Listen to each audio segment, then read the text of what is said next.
नमस्कार दोस्तों, welcome to Kumars class. हम भूगोल का रिवीजन कर रहे हैं। ये रिवीजन सीरीज़ का चौथा लेक्चर है, ठीक है, जिसमें हम प्रश्नों के माध्यम से संपूर्ण क्लास 7th एनसीईआरटी का रिवीजन कर रहे हैं। आज जो हम करने जा रहे हैं वो वायु से रिलेटेड चैप्टर है। तो चलिए शुरू करते हैं। पहला क्वेश्चन क्या दिया हुआ है, आपको बताना है कि निम्न कथनों में से कौन सा कथन सत्य है। वायुमंडल में सबसे अधिक नाइट्रोजन गैसें पाई जाती हैं। जब हम सांस लेते हैं तब ऑक्सीजन के साथ फेफड़े में कुछ नाइट्रोजन ले जाते हैं।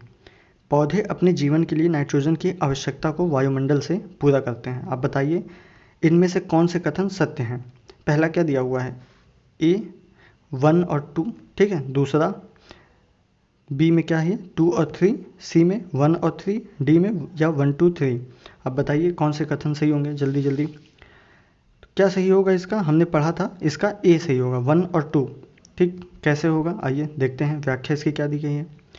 नाइट्रोजन वायु में सर्वाधिक मात्रा में पाई जाने वाली गैस है, ठीक। और जब हम सांस लेते हैं तब फेफड़ों में कुछ नाइट्रोजन भी ले जाते हैं और फिर उसे बाहर निकाल देते हैं। पौधों को अपने जीवन के लिए नाइट्रोजन की आवश्यकता होती है, जिसे वो सीधे वायु से नहीं लेते। मृदा तथा कुछ पौधों की जड़ों में रहने वाले जीवाणु वायु से नाइट्रोजन लेकर इसका स्वरूप बदल देते हैं, जिससे पौधे इसका प्रयोग कर सकें, ठीक। अब सेकंड क्वेश्चन क्या है, वायुमंडल में पाई जाने वाली गैसों का प्रतिशत के आधार पर सही अवरोही, मतलब जो सर्वाधिक है वो सबसे पहले और जो सबसे कम है वो सबसे लास्ट में। तो आपको बताना है सबसे ज़्यादा वायुमंडल में क्या पाई जाती है, नाइट्रोजन पाई जाती है, ये हम सब ने देखा है, सबसे ज़्यादा नाइट्रोजन पाई जाती है। उसके बाद ऑक्सीजन पाई जाती है, ठीक। अब हमें बताना है कि हीलियम, कार्बन डाइऑक्साइड या आर्गन, इनमें से सबसे ज़्यादा ऑक्सीजन के बाद क्या पाई जाती है।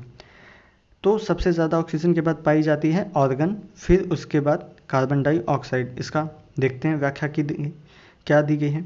नाइट्रोजन कितनी पाई जाती है 78%, ऑक्सीजन 21%, ऑर्गन 0.93%, कार्बन डाइऑक्साइड 0.03% और जो बाकी सभी गैसें हैं हीलियम वगैरह वो 0.04% के रूप में उपस्थित हैं।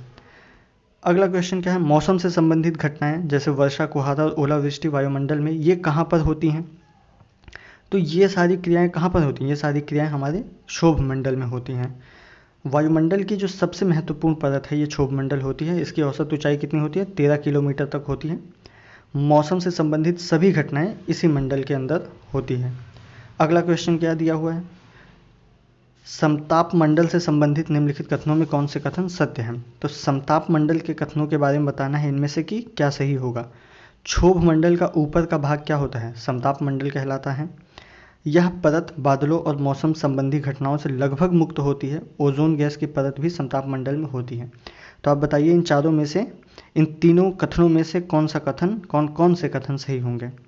तो इसमें क्या होगा, इसमें उपरोक्त सभी, डी आंसर होगा। ऐसा कैसे, समताप मंडल से संबंधित तीनों कथन सत्य है क्योंकि हमने पढ़ा था ओजोन गैस की जो परत होती है ये भी समताप मंडल में पाई जाती है। चूंकि ये बादलों और मौसम संबंधी घटनाओं से मुक्त होती है, इसलिए यहाँ पर क्या वायुयान संबंधी गतिविधियाँ होती हैं और ये क्षोभ मंडल के ऊपर ही पाया जाता है। हवाई जहाज़ वायुमंडल के किस परत में उड़ते हैं, अभी हमने पढ़ा ये कहाँ पर होते हैं, ये समताप मंडल में उड़ते हैं, ठीक। समताप मंडल में बादल और मौसम संबंधी घटनाएं लगभग मुक्त होती हैं, इस कारण यहाँ की परिस्थितियाँ हवाई जहाज़ उड़ाने के लिए आदर्श होती हैं। छठा क्वेश्चन क्या दिया हुआ है, अंतरिक्ष से आने वाले उल्कापिंड वायुमंडल में किस परत में प्रवेश करते ही जलने लगते हैं, ये हमने पढ़ा था। इसका क्या होगा, मध्यमंडल, या ठीक है, इसको क्या कहते हैं, मध्यमंडल वायुमंडल की तीसरी परत है। यह समताप मंडल के ठीक ऊपर होती है। यह लगभग 80 किलोमीटर की ऊंचाई तक फैली है। अंतरिक्ष से प्रवेश करने वाले उल्कापिंड इस परत पर आने पर क्या होते हैं, ये जलने लगते हैं। सातवां क्वेश्चन क्या दिया हुआ है, बाह्य वायुमंडल या जिसे आयन मंडल कहते हैं, ऊंचाई के साथ साथ इसमें क्या होता है, तापमान भी बढ़ता है और रेडियो संचार के लिए बाह्य वायुमंडल का परत क्या होता है, सबसे उपयोगी होता है। आपको बताना है इनमें से कौन कौन से कथन सत्य हैं। तो क्या होगा, ये दोनों कथन ही सही हैं, आंसर क्या होगा सी, ठीक है। बाह्य वायुमंडल में ही क्या होता है, तापमान के साथ साथ जैसे ही हम ऊंचाई के साथ बढ़ेंगे तो तापमान भी हमारा बढ़ता जाएगा और यह रेडियो संचार के लिए महत्वपूर्ण परत है, ठीक है। पृथ्वी से प्रसारित रेडियो तरंगे जो होती हैं ये बाह्य वायुमंडल या आयन मंडल जिसको बोलते हैं, इसी के द्वारा पुनः पृथ्वी पर परिवर्तित कर दी जाती हैं, ठीक। जिस कारण इस पद्धति का उपयोग क्या हम करते हैं, रेडियो संचार के लिए इस पद्धति का उपयोग करते हैं। ठीक, बाह्य वायुमंडल में जैसे जैसे ऊंचाई बढ़ती है तापमान भी अत्यधिक तेजी से बढ़ता जाता है। नेक्स्ट क्वेश्चन क्या है, वायुमंडल निम्नलिखित कथनों में से कौन कौन से कथन सत्य हैं, आपको बताना है इन दोनों में से कौन से कथन सत्य हैं। सूर्य से आने वाली ऊर्जा जिसे पृथ्वी रोक लेती है इसको क्या कहते हैं, इसको आपतन या सूर्य तप कहते हैं, ये हमने पढ़ा था, तो ये सही होगा। सूर्य तप की मात्रा पृथ्वी पर हर जगह एक समान रहती है, आपको बताना है ये सही है या नहीं। सूर्य की मात्रा पृथ्वी पर हर जगह एक ही समान रहती है, तो ये क्या हो जाएगा, ये गलत हो जाएगा। ठीक है, आंसर क्या होगा, केवल 1। पृथ्वी पर सूर्य से आने वाली किरणों की मात्रा हर जगह अलग अलग होती है, केवल 1 सही है। ठीक है, सूर्य तप की मात्रा पृथ्वी पर हर जगह एक समान नहीं रहती। आपतन या जिसे सूर्य तप की मात्रा भूमध्य रेखा से ध्रुवों की ओर घटती जाती है, इसलिए तापमान भी घटता जाता है। जैसे ही हम भूमध्य रेखाओं से ध्रुवों की ओर आते हैं तो ये क्या होता है, तापमान घटता जाता है, और हम भूमध्य रेखा से जब ध्रुवों की ओर जाते हैं तो तापमान हमारा बढ़ता जाता है, ये ध्यान रखिएगा। अगला क्वेश्चन क्या है, क्वेश्चन नंबर 9, निम्नलिखित कथनों को ध्यानपूर्वक पढ़िए। ठीक, अब बताना है आपको इन चारों कथनों में से कौन कौन से कथन सही हैं। वायुदाब का क्षैतिज वितरण किसी स्थान पर उपस्थित वायु के ताप के द्वारा प्रभावित होता है।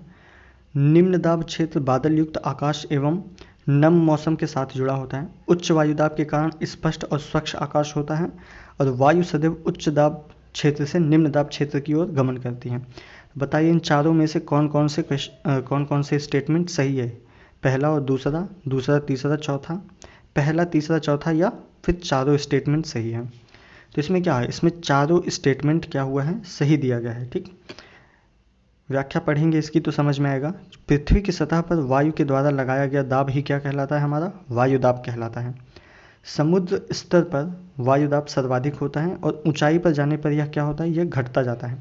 मतलब समुद्र के स्तर पर यह वायुदाब सबसे नीचे कम होता है, जैसे जैसे हम ऊपर की ओर जाएंगे तो यह हमारा दाब घटता जाता है। वायुदाब का क्या होता है, क्षैतिज वितरण किसी स्थान पर उपस्थित वायु के ताप द्वारा प्रभावित होता है। अधिक तापमान वाले क्षेत्र में वायु गर्म होकर ऊपर उठती है और यह निम्न दाब का क्षेत्र बनाती है। निम्न दाब क्या करता है, बादल युक्त आकाश एवं नम मौसम के साथ जुड़ा होता है। दूसरा स्टेटमेंट क्या है, कम तापमान वाले क्षेत्रों की वायु क्या होती है, यह ठंडी होती है, इसके फलस्वरूप यह भारी होती है। भारी वायु क्या होती है, निमज्जित होकर ऊपर उच्च दाब की का क्षेत्र बनाती है, और उच्च दाब के कारण क्या होता है, स्पष्ट और स्वच्छ आकाश होता है। वायु हमेशा उच्च दाब क्षेत्र से निम्न दाब क्षेत्र की ओर गमन करती है, और इसी को हम क्या कहते हैं, पवन कहते हैं। ये 10वां क्वेश्चन क्या दिया गया है, वर्ष भर लगातार निश्चित दिशा में चलने वाली पवन को हम क्या कहते हैं, आपको बताना है क्या ये सही सुमेलित हैं कि नहीं, मिले हुए हैं या नहीं। तो वर्ष भर लगातार निश्चित दिशा में चलने वाली पवन को क्या स्थानीय पवनें कहते हैं। विभिन्न ऋतुओं में अपनी दिशा बदलने वाली पवन को मौसमी पवनें कहते हैं। किसी छोटे क्षेत्र में वर्षा या दिन के किसी विशेष समय में चलने वाली पवन को क्या कहते हैं, स्थायी पवन कहते हैं। बताइए तीनों में से क्या सही होगा। तो तीनों में से जो सही है वो सिर्फ बी सही है।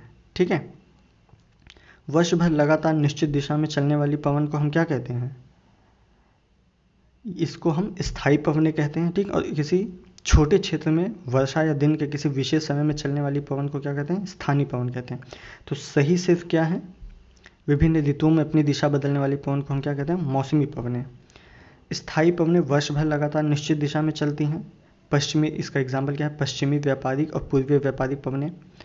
और स्थानीय पवनें क्या कहती हैं, किसी छोटे क्षेत्र में वर्ष या दिन के किसी विशेष समय में चलती हैं। इसका उदाहरण क्या है, जो भारत में लू चलता है। ठीक, आखिरी क्वेश्चन क्या है हमारा, जैसे जैसे वायु गर्म होती जाती है वायु की जल वाष्प ग्रहण करने की क्षमता पर क्या प्रभाव पड़ता है। हमने पढ़ा था जैसे जैसे वायु गर्म होती जाती है तो इसके जल वाष्प ग्रहण करने की क्षमता बढ़ती जाती है, इसीलिए गर्मियों के समय में कपड़े जल्दी सूख जाते हैं। ठीक, जल वाष्प धारण करने की क्षमता बढ़ती जाती है और इस प्रकार यह अधिक आर्द्र हो जाती है। जब जल विभिन्न जलाशयों से वाष्पित होता है तो यह जल वाष्प बन जाता है। वायु में किसी भी समय जल वाष्प की मात्रा को क्या कहते हैं, आर्द्रता कहते हैं। तो यहीं पर सारे क्वेश्चन समाप्त होते हैं। आई होप आप सबको पसंद आ रही होगी सीरीज़। चैनल को सब्सक्राइब करिए, तब तक पढ़ते रहिए। धन्यवाद।